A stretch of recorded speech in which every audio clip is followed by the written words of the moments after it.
Good morning, everybody, and thank you for joining us. We're going to get started in about 30 seconds.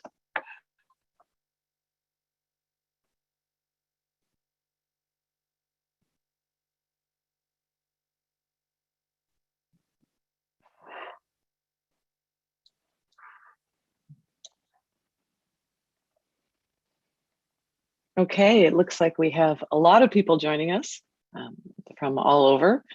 The numbers have stopped going up, so I'm going to get started. Welcome, and thank you so much for joining us. Welcome to this public launch of a call for banks to adopt an Amazon exclusion policy, a commitment to end financing and investment for oil and gas activities in the Amazon biome. I'm Sapor Berman, the International Program Director at Stand.Earth, and also the chair of the Fossil Fuel Non-Proliferation Treaty Initiative.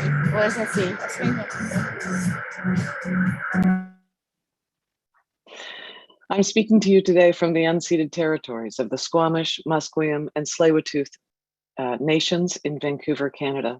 We're grateful today to be joined by Indigenous leadership from CONFIE, the Confederation of Indigenous Nationalities of the Ecuadorian Amazon, Andreas Tapia, Nimo Andi Gagita, Nanki Wampakit, who we will be hearing from shortly, as well as from Angeline Robertson, senior researcher from Stand.Earth Research Group, and Pendle Marshall Hallmark, climate and finance campaigner at Amazon Watch. Although they couldn't be here today, Marlon Vargas, president of CONFIE, and Jose Gregorio Diaz Mirabel, general coordinator of the Coordinator of Indigenous Organizations of the Amazon Basin, known as COICA, have also made some comments that we'll share shortly with you. This is a campaign launched in collaboration between Amazon Watch and Stand.Earth, with support from partner Indigenous federations in the Amazon, including CONFIE and COICA. Before I begin, I want to remind everyone that there is an interpretation feature available for your use. You can click the globe icon at the bottom of your screen and select the language you'd like interpretation in. Today's program will be available in Spanish and in English. There is also a Q&A button at the bottom of your screen. We'll try to answer as many questions as possible from the audience at the end of our call today. And our team is on hand to also answer in real time for any that we cannot get to verbally. So please join us and submit your questions using the Q&A feature. With that, I'm going to turn over to Pendle. Can you explain a bit more of the context here? Why are we seeing this push now, and what exactly is in the policy? Yeah, thanks everybody for joining us today. The Amazon exclusion policy is, as you said, Zipporah, a commitment from banks to stop financing or investing with their asset management arms in companies carrying out oil or gas exploitation related activities in the Amazon biome. So this call is really coming at a critical time in the history of the climate movement. We're seeing an unprecedented level of public pressure on financial institutions to shift out of fossil fuel financing in efforts to meet the Paris Climate Agreement goal of limiting global warming to less than 1.5 degrees Celsius this century. There was an IEA report released in May that identifies further expansion of oil and gas projects beyond those already committed as of this year as inconsistent with a pathway to net zero by 2050. There was an IPCC report released in August that pointed to the importance of cutting emissions early on and rapidly this decade. And Indigenous federations representing over 500 nationalities and more than 4 million people actually just successfully put forth and passed a measure at the IUCN Congress to protect 80% of the Amazon by 2025. So the push for an Amazon exclusion policy and exit strategy really follows a precedent we want to explain to folks that was set by the successful Indigenous-led push on major banks to exclude financing for oil and gas drilling in the Arctic, which many banks committed to in 2020. And these Arctic exclusions, many adopted by banks, we've identified as currently highly exposed to oil and gas financing in the Amazon, were not only geographic in nature, but also made with strong rationales around the need to mitigate climate change, preserve biodiversity, and of course, respect Indigenous rights. So we're using that same framing and reasoning as a roadmap to make the case for an Amazon exclusion.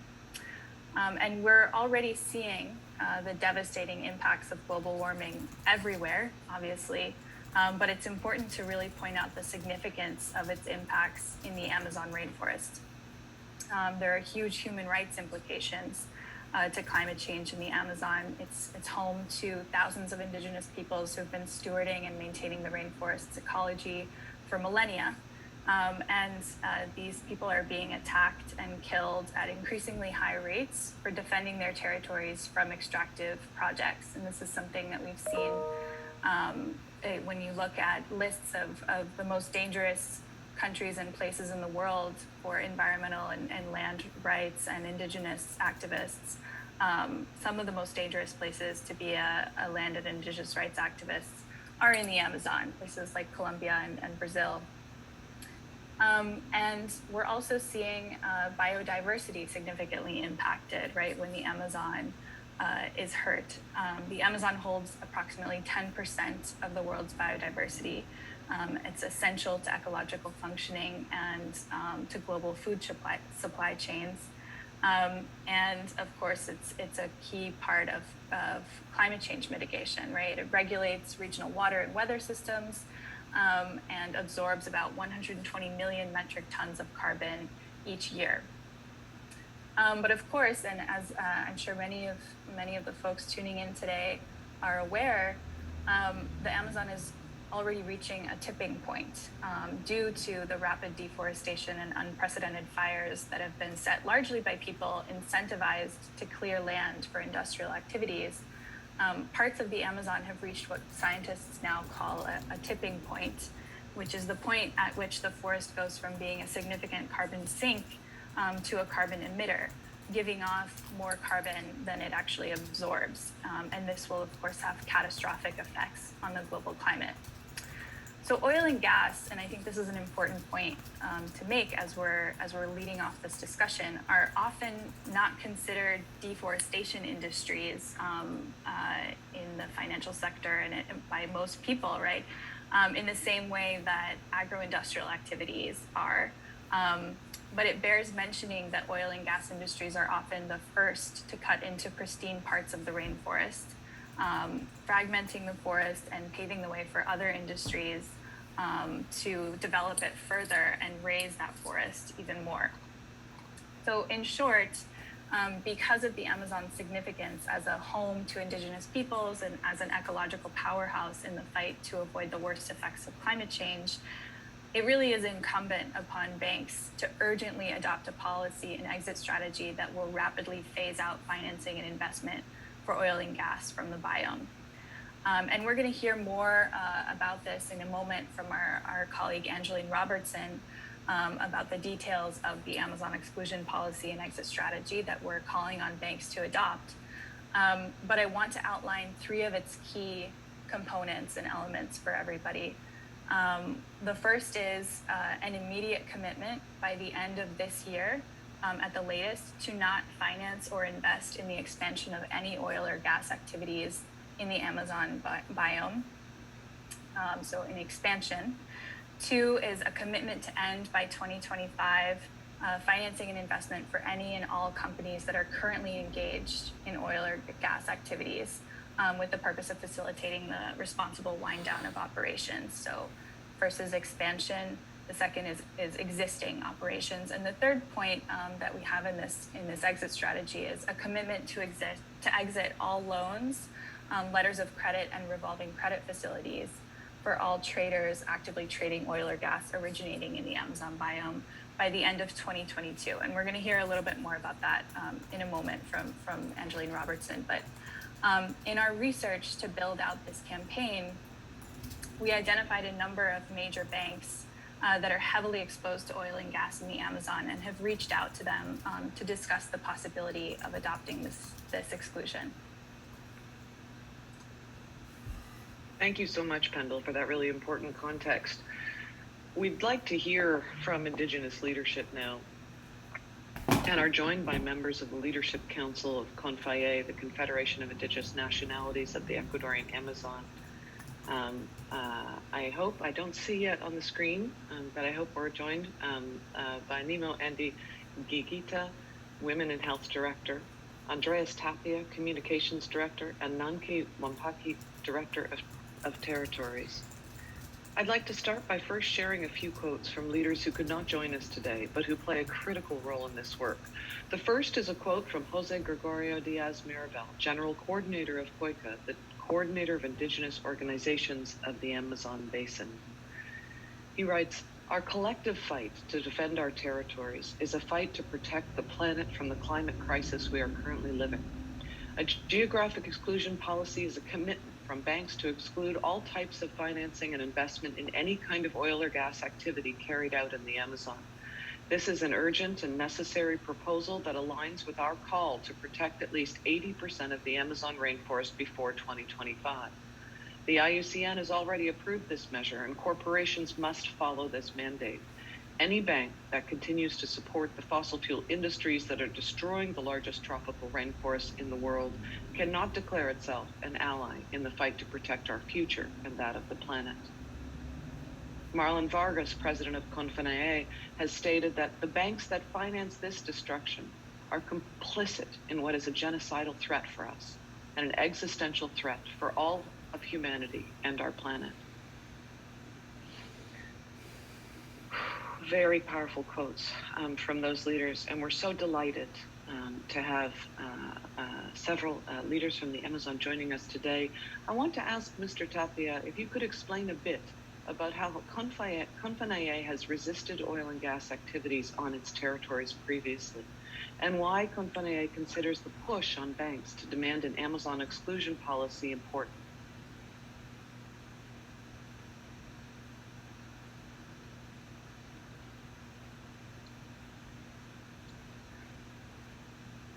Muy buenos días con todas las personas. Good morning, everyone, for all of those who are following us on this platform.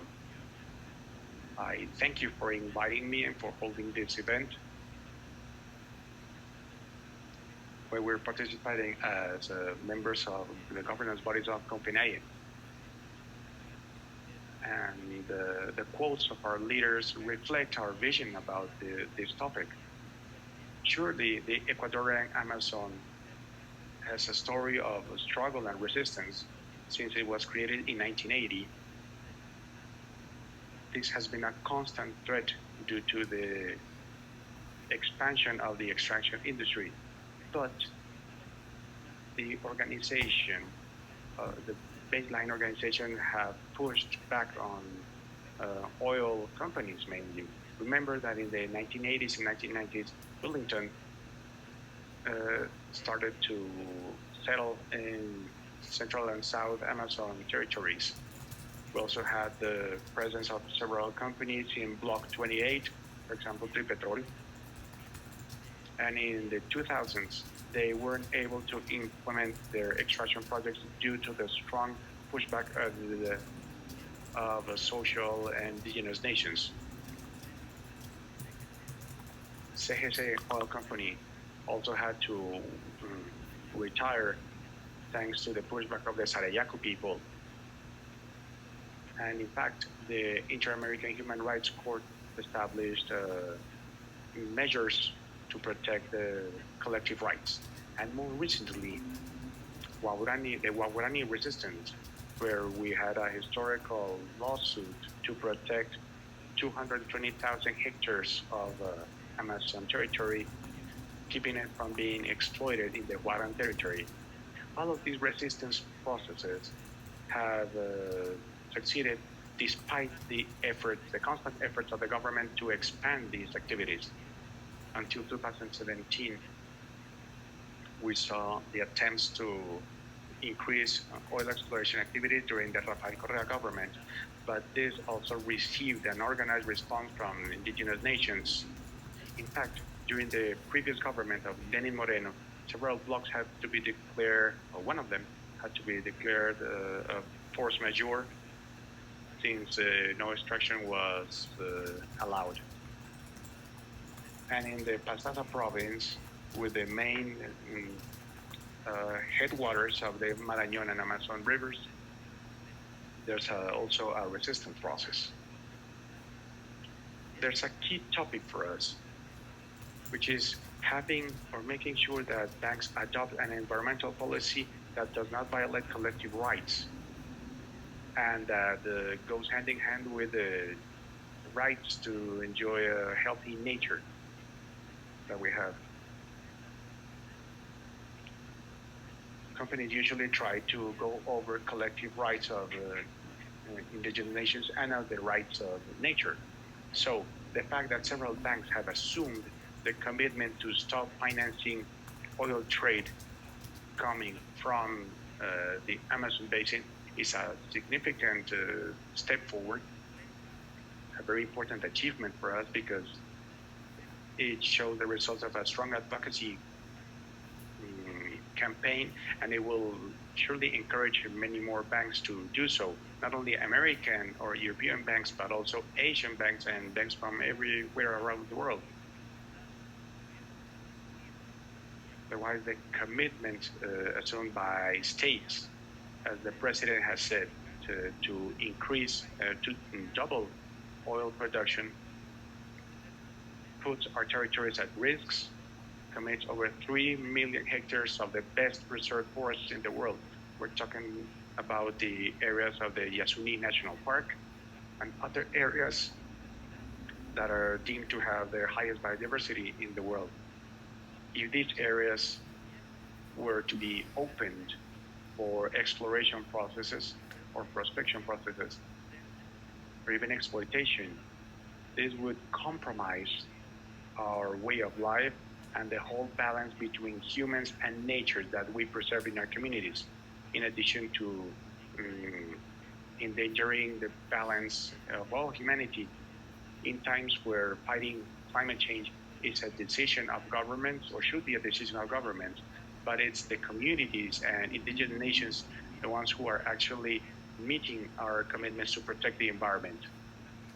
Having said that, it's very important for us to have banks to embrace these policies.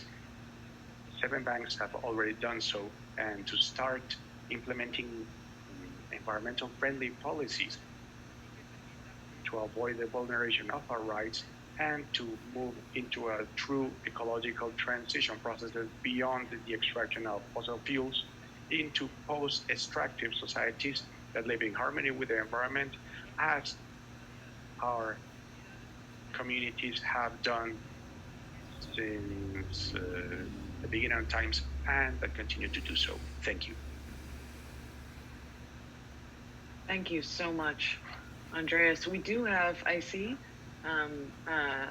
Ms. Nimo Gigita has joined us. See, your camera is off, but I saw you there a minute ago. Can you hear us? Ah, there you are. We're wondering if you could share a little bit about the experience of the people living in the areas affected by oil and gas exploitation in the Amazon. Can you tell us a bit about where you live and how the oil and gas companies have impacted the health of people living there? Buenos días a todos. Mi nombre es Nemo. Good morning, everyone. My name is Nemo. I am from the Waurani people. I'm co-director of Women for UPNI. The Waurani people have been most affected within the people of the Amazon nations. Most of our territory in the Orellana province has been contaminated or polluted. Our Waurani brothers almost live in enclosures. About a year ago, we were sent home due to COVID-19, and in the meantime, the government authorized the entry into 7.5 kilometers of the Yasuni National Park. So this entails more pollution, more deforestation, and it worries us because instead of supporting us, protecting us, the government is destroying our forest, our source, our livelihood, is the water from the river, and this affects all of us who live in the river area, people are suffering different diseases. So we are making an international call. We need to be more visible. You need to talk to us in order to prevent these things from happening again. We're also taking care of the forest, but the government is destroying us. So the nations are fighting strongly, the oil companies and timber companies. This is a monster that is affecting the forest. We are at the helm, fighting and struggling against these extraction industries in the Amazon basin. It is very difficult for us as women. We are on the first line fighting against the situation in the Amazon forest. And we're also showing the work of our women through our crafts, our production projects. So, and trying to show everyone how hard this is for us. It's very hard to spend every day fighting about the extraction industries that come constantly on an everyday basis to our forest. Thank you. Thank you so much. It is scandalous what is happening in your territories, and your strength and persistence is an inspiration to us. I'd like to turn now to ask Mr. Wampakit to tell us about the Indigenous solutions to this crisis. What kind of actions would you like to see the banks take, and what kind of justice would you like to see for your communities?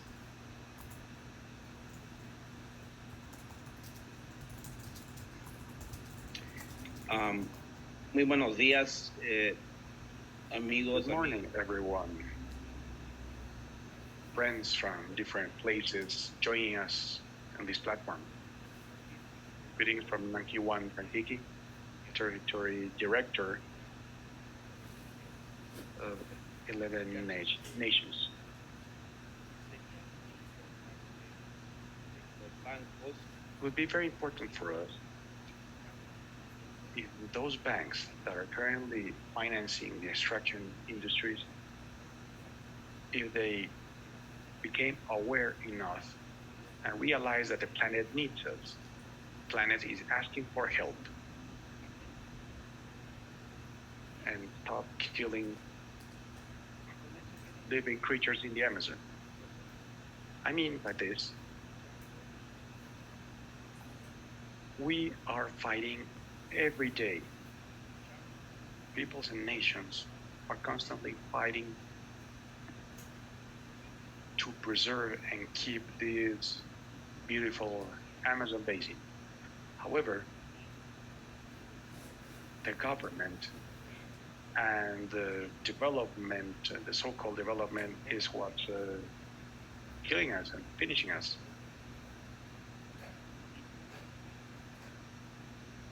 A few days ago, the government issued a decree for the extraction of natural resources in the Amazon.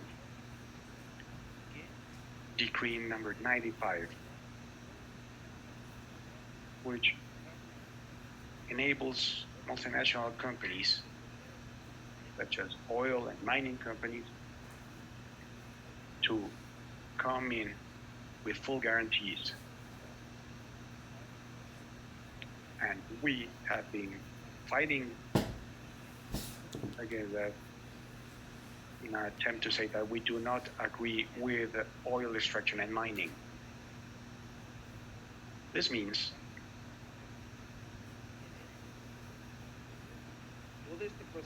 that we are already there fighting, and in order to protect our forest, we need those banks currently financing natural resource extraction in the Amazon and around the world to rather invest on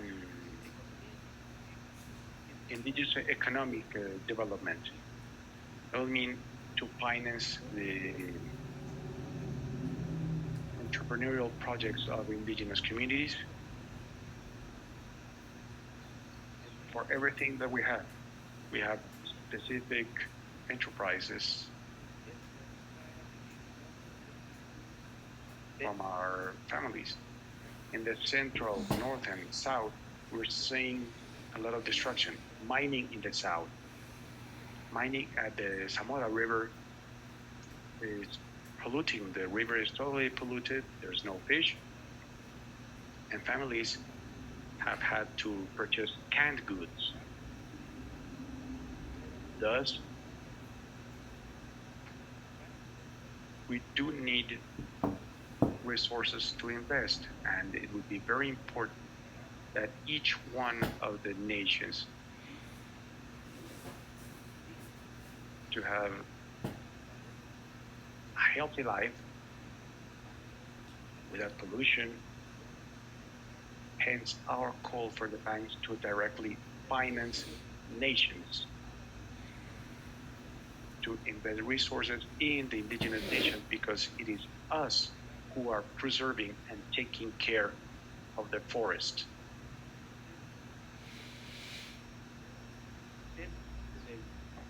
Derecho a la naturaleza. En la Constitución. We constantly see the violation of the rights of nature. Our Constitution enshrines the right to nature and right to preservation. However, the government, with this decree number 95, dismantles what's written in the Constitution. So this is the time for nations to speak up, and we're doing so. On behalf of 11 nations, on behalf of 23 indigenous organizations of 28, we are on our feet, ready to fight. And I would like to invite our brothers and friends. We need you today. We love each other, and we seek for the help of each other to prevent pollution and contamination. It's already polluted, but we need to stop it. So I'm inviting you all to think about how we can fight and strengthen the Amazon. And that's halting all exploitation. If we don't bring this situation to an end, we won't have a nature to live on. Thank you for inviting me, and thank you for your attention.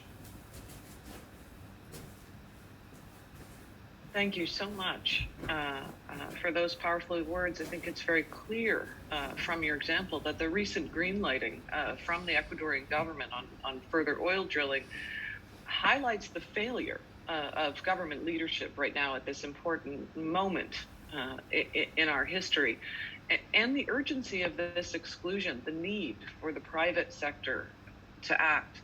I want to remind everyone to please submit questions for our speakers. You have a Q&A button at the bottom of your screens. And I'll turn now to Angeline Robertson, the lead researcher at Stand.Earth, to talk about the original research done to build up to this policy and what we know about the bank's exposure to Amazon destruction this far. Angeline? Thanks, Sephora, and thank you all for joining us today. I'm speaking to you from the traditional territory of the Sechelt people on the west coast of Canada. We first began doing research on this issue in 2020, examining crude oil trade flows from Ecuador, exports to global exports, but also imports into the United States. And we found that many European banks were acting in violation of their own environmental commitments. We actually found that since 2009, top European banks had financed the flow of about 150 million barrels of oil, worth about $10 billion US, from the Ecuadorian Amazon to US refineries. This was a violation because a lot of these banks make commitments to preserving intact rainforests, biodiversity, to not financing or investing in activities that lead to deforestation. But actually the oil and gas industry in the Amazon is responsible for all of those things and more: corruption and pollution, and infringement of Indigenous people's rights. So last year, the top 6 banks named in our report made commitments, some of them public and some of them not, to stop financing the trade in Amazon oil from the headwaters region of Ecuador and Peru, which is an important first step towards an Amazon exclusion policy, since the majority of the current crude oil production that is exported from the region comes from Ecuador. However, efforts at oil and gas expansion across the Amazon, e.g. in Colombia and in Brazil, threaten the efficacy of these trade finance commitments. So we needed to take a wider scope, both geographically and in terms of the bank's products and services, in order to capture not only current production areas, but areas of planned expansion. So we pivoted from that earlier research to a wider scope, examining not only oil trading, but all elements of the oil and gas industry and activities in the Amazon biome. As a result, the Amazon exclusion policy covers a geographically expanded area that is the entire Amazon biome, including Colombia, Brazil, Peru, Ecuador, parts of Bolivia, parts of Venezuela, areas of Suriname, and et cetera. And there's a great definition of that available from Rice, and we can provide a link to that after the webinar. But that geographic exclusion was really important to capture not only current production, but also areas of planned expansion for oil and gas. We also expanded to look at exploration, development, production, trade, transport, for example, by pipelines, and any other supporting services dedicated to oil and gas activities in the Amazon. The research also looked at all of the project, trade, and general corporate financing activities of the banks, including, importantly, syndicated loans, which are loans where several banks get together to pool credit and provide a large amount of credit. In this case, we're mostly concerned with oil traders and oil exploration and production projects, where these syndicated loans actually provide huge opportunities for oil expansion. And we believe that these are also a loophole in a lot of bank policies and need to be addressed and excluded. On the investment side, we think that the oil and gas exclusion policy should include all equity and bonds held directly by banks, and that any company that has more than 5% of their revenue from oil and gas activities in the Amazon should be immediately considered as high risk in bank ESR frameworks, both on the investment and the financing side. And that means that their screening process should be very specific and should probably reduce or eliminate the opportunities for finance and investment for those companies. This is a broad scope, broader than even than the Arctic exclusions that Pendle mentioned before. And it can seem a bit daunting initially for banks to take this on. But we have to remember that the Arctic exclusions were similarly perceived as such. But inevitably, those arguments related to Indigenous peoples' rights, to the vulnerability of these areas to climate change, to the importance of these areas in mitigating climate change, and the importance of these areas in terms of global biodiversity, win the day in favor of the policy. And this is a policy approach that really accepts the urgency of the actions needed today to combat climate change, the importance of avoiding as soon as possible all the planned and possible expansion of oil and gas in the Amazon, in line with the Paris Climate Agreement targets, and also with the advice from the IEA of not having any more new oil wells after the end of 2021. So, and I'm just going to bring up a slide here to talk a little bit more about what this research looked like that spurred on the Amazon oil and gas exclusion and exit strategy. We developed a scorecard of the top EU and US banks currently financing or investing in oil and gas activities in the Amazon. We rated the strength of their policies to exclude 6 key risks associated with Amazon oil and gas, as well as their actual exposure to Amazon oil and gas via their finance and investment decisions.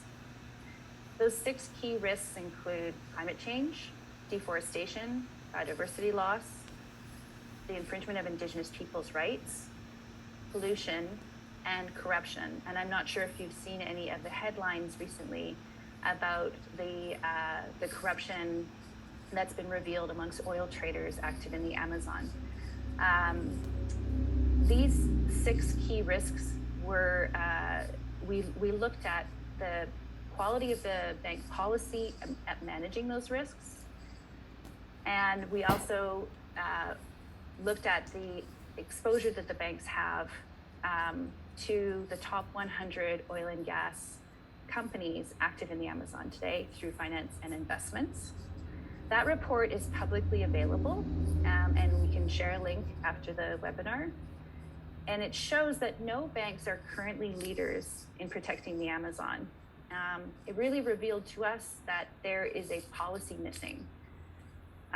There are, however, several frontrunners and contenders who could build on their current policy commitments, reduce their exposure to Amazon oil and gas by reducing their finance and investment in the region, and enact an Amazon exclusion policy. These banks include BNP Paribas, ING, Credit Suisse, and Natixis, who have already committed publicly to excluding their trade finance for Amazon oil.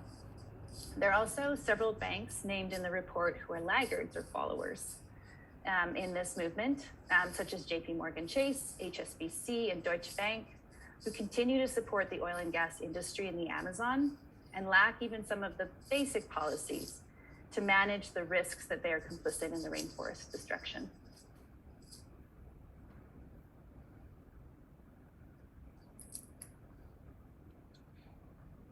Thank you so much, Angeline. That was an incredible summary. I'm going to ask our team, oh good, they have. The report and ranking is listed in the chat for those of you who are looking for the link. You can also find out more by going to the new Amazon exclusion website, exitamazonoilandgas.org.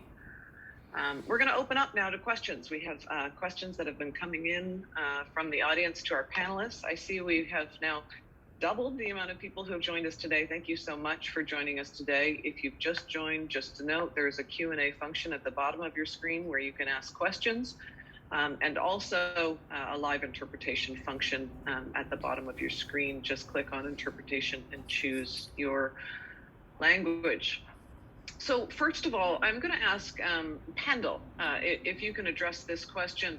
We have a question that comes in about Ecuador. I thought that Ecuador was one of the few countries or states in the world that outlaws ecocide and supports the rights of nature. What protection is there in the law? Yes, so the rights of nature are actually integrated into the Ecuadorian constitution. So opening up oil drilling in national parks and indigenous lands seems to run very counter to this. And it's tricky because indigenous peoples do not have subsurface rights. So this means that any oil or gas or natural resources that are found below the surface of their territories, the government is allowed to move forward on, as long as it employs what's called FPIC, or free, prior, and informed consent. But it's important to point out that FPIC, free, prior, and informed consent, which is a policy that a lot of banks may have included in their rules around the kinds of projects that they will finance, is supposed to involve getting fully informed consent from indigenous peoples and communities whose lands a company is trying to operate on. But a lot of the times in practice, this is not what's happening. So companies will employ sort of divide and conquer strategies where they will separate communities and maybe consult one person in the community or not a proper representative of the community. Bribing might be involved, and essentially the kind of consent that companies claim to have is non-existent. And so companies are continuing to drill and exploit without the proper consent from communities. I think I'll leave it at that. And we have some questions for our panelists from Compañía as well. They may be able to speak to this as well. Thank you, Pendle. Any of our guests from Compañía, would you like to address that question? If not, I have another one for you that's already come in.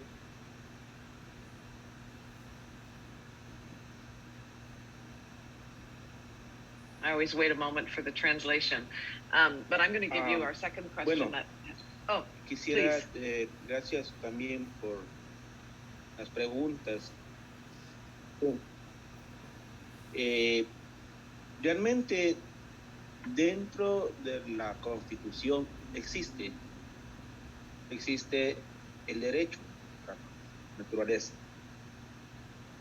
Y eso debe que acatar el gobierno, con lo que estamos a nivel internacional. Ecuador presenta un espacio territorial de la naturaleza, el Yasuní en especial. Pero existen otros espacios territoriales que son áreas de conservación, que tienen bosques protectores, también las áreas de conservación, pero sin embargo, dentro de lo que está en la Constitución, derecho a la naturaleza, que debe que ser conservado, sin embargo, absolutamente lo podemos decir, le secuestra el gobierno con este decreto del 95. The government donde ya no existe totally disregards derecho a la naturaleza. those provisions with this new decree. No da There's no longer prioridad protection to de nature. decir de que estamos conservando. It does Más not bien prioritize decreta those who are preserving it. a las transnacionales, a las And empresas in fact, transnacionales, it entregar el territorio de la nacionalidad. hands the Eso nation's es un territories to companies. genocidio directamente That a las is nacionalidades. Genocide Es on un genocidio indigenous que nations. acaba toda la It's naturaleza, acaba genocide con los that bosques, destroys acaba con nature, los animales, destroys acaba forests, con los ríos. animals, and rivers. En ese sentido, nosotros, las nacionalidades, In that sense, estamos en pie indigenous de lucha. nations are La on our feet, Compañía ready to fight. está apoyando y Compañía sigue apoyando a las has supported and nacionalidades que continues están to defendiendo su support territorio. the Y nations that nosotros are como defending their organización territories. regional, como Compañía, And as a estamos regional organization, we estamos protegiendo stand los to derechos protect the colectivos, rights, the collective respondiendo rights, a las necesidades de cada una de las nacionalidades. and En ese sentido, el gobierno protecting the no needs ha of each aplicado nation. una consulta The previa y de government has not consentimiento. applied an FIPC. El gobierno no ha hecho una consulta. The government El has gobierno not ha entregado a las consulted. empresas, The government has a las just empresas petroleras y mineras que ellos hagan la consulta. Las empresas allowed petroleras no the tienen companies, por the mining qué hacer companies la to consulta, carry out sino the el consults, gobierno. and they don't have. En ningún momento ha hecho esto. Y es por eso que nosotros, como compañía, estamos en lucha por la decisión de las nacionalidades, porque queremos vivir en un ambiente sano, libre y sin contaminación. Pero el gobierno no lo ve, sin embargo, extraer todos los recursos. Ha habido recursos que han estado sacando de hace años, 40 años de petróleo, pero la Amazonía sigue en pobreza. Más grandes han sido Oil. hoy. Se ve Quito, Guayaquil, Cuenca, son los lugares más que dan todos estos recursos. En la Amazonía no hay, tenemos toda la contaminación. Todo el recurso que sale, petróleo, los más beneficiarios son, vuelvo y repito, Quito, Guayaquil, Cuenca, esos ciudades son los que han recibido todo el recurso. En ese sentido, pedimos y vamos a estar en proceso de lucha. Con todo esto, los dirigentes quienes están al frente han sido amenazados por las empresas, por el gobierno en especial. Y eso es lo que estamos luchando, somos lo que necesitamos, vivir en territorio sano, en bosque y nada más. Para nuestra generación es por eso que estamos luchando. Eso para poder comentarlo todo lo que es el gobierno no respeta, no acata de acuerdo a la Constitución lo que dice derecho a la naturaleza. No respeta. Los ministerios entregan concesiones de reserva para poder explotarlas en la minería, el petróleo, to exploit sin consulta previa y to do consentimiento. mining and oil drilling without FIPCs. Thank you. Thank you very much. And I'm terribly sorry for the confusion in the translation. Lamento mucho por la confusión en la interpretación.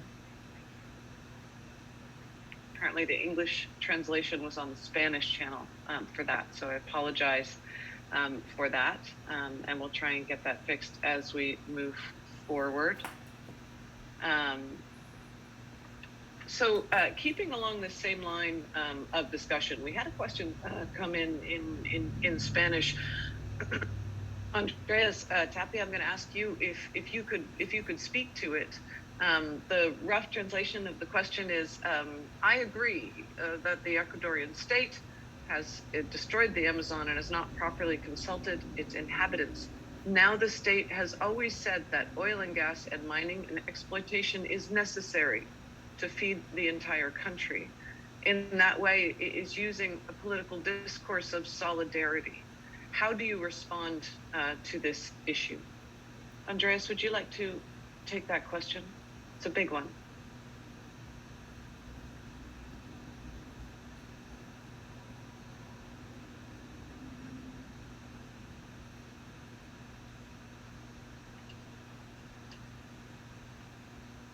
I was waiting for the translation to see if... Andreas, are you with us still? Sí, gracias. Este es un discurso que lo ha venido manejando el gobierno. Yeah, this has been the discourse of the government, and we disagree with it. The COVID-19 emergency and the pandemic has shown Lo que ha permitido al pueblo ecuatoriano salir de la crisis económica. it has oil and mining have not been what has brought the Ecuadorian people out of poverty. It was farming that contributed with urban centers. So neither mining nor oil drilling have been saviors for the Ecuadorian people. Incentives to agriculture and rural sectors have actually contributed to the economic reactivation and to overcome the strongest part of the crisis. Unlike royalties, royalties concentrate on increasing the figures of the companies and the bureaucratic apparatus of the government, and it does not translate into any benefit for the regions. In Orellana and Sucumbíos areas have the highest indexes of malnutrition and cancer. So effects are opposed to what the government says. We have seen a significant contribution from the agribusiness, and during this reactivation stage, we are seeing community tourism, micro entrepreneurships, and agricultural related new businesses. These are the ones that are allowing families to come out of crisis. fue el que So la pandemia a varios de los territorios indígenas. these exploitation activities were the ones that brought mass contagion to the region. The first areas that showed cases were the areas with miners and extraction. So the extraction industry has historically brought more contagion, more pollution, and we have shown specific and concrete alternatives to exit the crisis.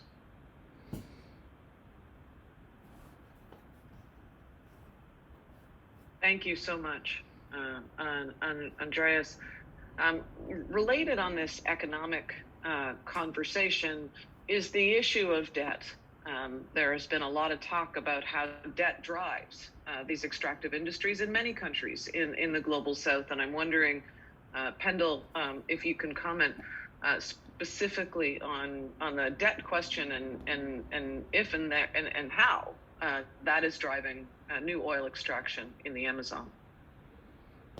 Yes, so I think we've touched on this actually in some of our previous questions and in our answers that we've heard from leadership from Compañía.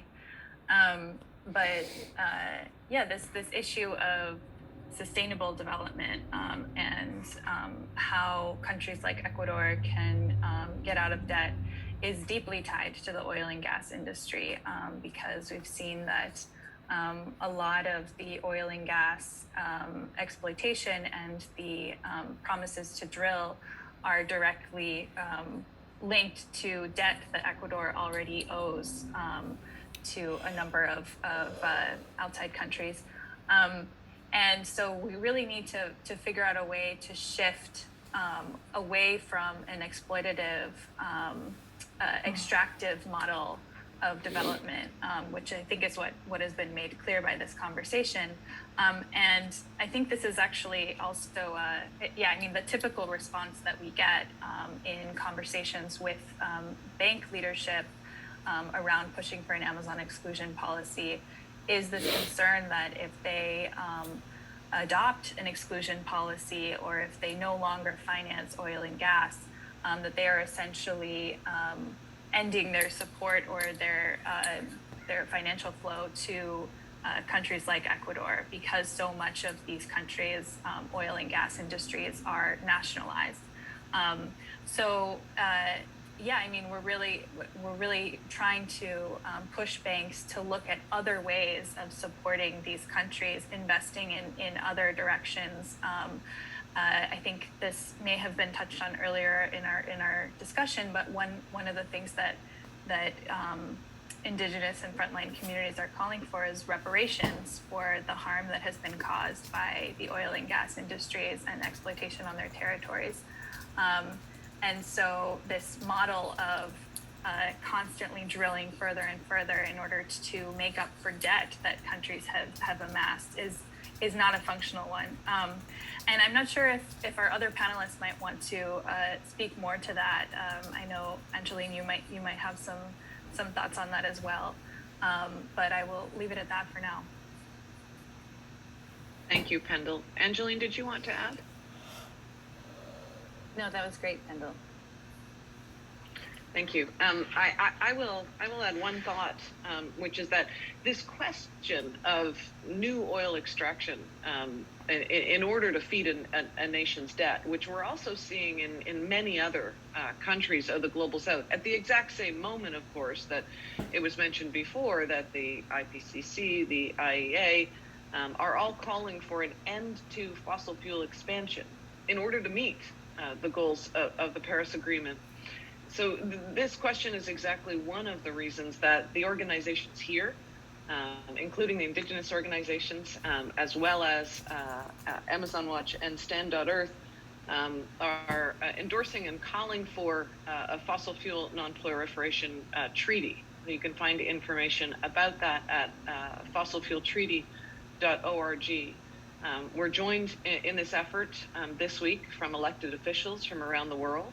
And I hope many of you have seen that 101 Nobel laureates and over 2,000 scientists have also endorsed the fossil fuel treaty. If we are going to end fossil fuel expansion, not just in the Amazon, but around the world, we're going to need international cooperation to address some of these critical barriers like debt. Nation states have been slow to stop fossil fuel expansion and production, and that's why, one of the reasons why this exclusion policy is so important, that private institutions and banks take action now to ensure that they're meeting up their commitments for human rights and climate leadership. And on that note, I want to turn back to you, Angeline. We have a number of questions that have come in.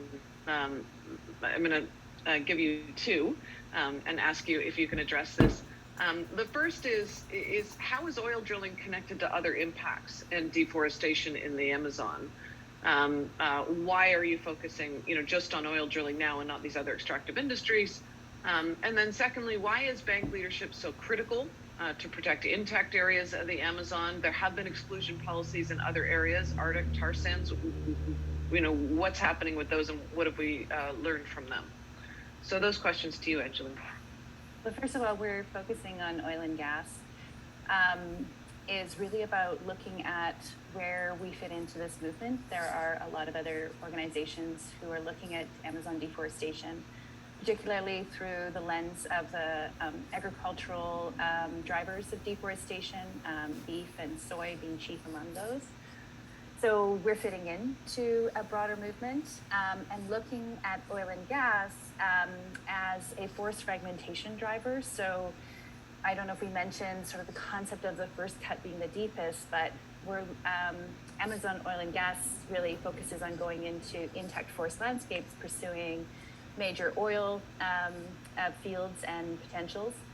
And that creates a lot of roadways into areas where you wouldn't have a real economic driver for building that type of infrastructure otherwise. Those roadways bring roadside colonization and bring on various types of other deforestation drivers. And this is not a phenomenon that is isolated in the Amazon. Across the world, we see the impact and the correlation between the building of roads into intact forests and the destruction of those forests over time through various modes of deforestation. So one of the things we really want to stress, and what we found of interest when speaking to banks, is that it's not always front of mind to think of oil and gas as a driver of deforestation when you're thinking about the absolute hectares of forests that are destroyed by all of these different deforestation driver commodities. But actually, it's a really important one because it's like the point of the spear. So while it might not clear the most area, it actually opens up a lot of area. And we can argue also the same for forestry and mining. And the focus here is because there's such a huge economic motivation to keep expanding oil and gas in the Amazon, that it really becomes sort of one of the most concerning activities. And obviously the connection to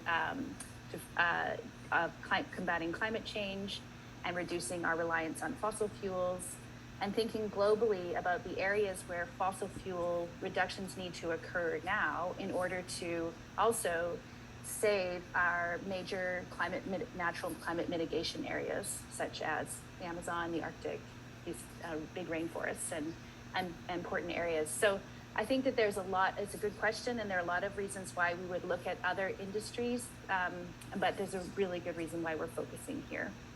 And the second question, if you could just recap that for me, Sephora, sorry. The question was, Angeline, what can we learn from the Arctic and the tar sands? But I'm afraid we are at time. Yeah. I'm going to ask people, if you have more questions, to please contact us at stand.earth and also at Amazon. And specifically on this initiative, you'll find a lot of the information you're looking for and ways to engage with this initiative at exitamazonoilandgas.org. I'll ask folks from the team here to put that again in the chat so people can access that information. We will be doing more public events as well as public calls for you to join us as we target specific banks who are laggards in this sector and haven't responded to the call. Most importantly today, I want to thank our Indigenous colleagues for joining us from the Amazon for the launch of this initiative. Your dedication, your stories, your power is an inspiration. And we look forward to hearing more from you, from many of you at COP26, at further events. Please, I'm asking everyone who is here to share this initiative, to join us today. There really is no more critical issue as we face a world increasingly on fire than protecting the heart of the Amazon, which is so critical for global climate stability, and ending oil extraction today in the Amazon, as you've heard, so essential for addressing human rights and the livelihoods of First Peoples. So again, thank you all for joining us. Thank you for your many questions. Please contact the team specifically if you have questions that we weren't able to answer in the webinar. And again, exitaamazonoilandgas.org to continue to support this important initiative. And if you are joining us today from any of the major banks, we encourage you also to contact us. We have done significant research and would love to work with you to ensure that you're addressing these issues urgently and living up to your climate and human rights commitments at this important moment in history. Thank you so much to all of our speakers, and thank you to everyone who's joined us today at this important seminar during Climate Week.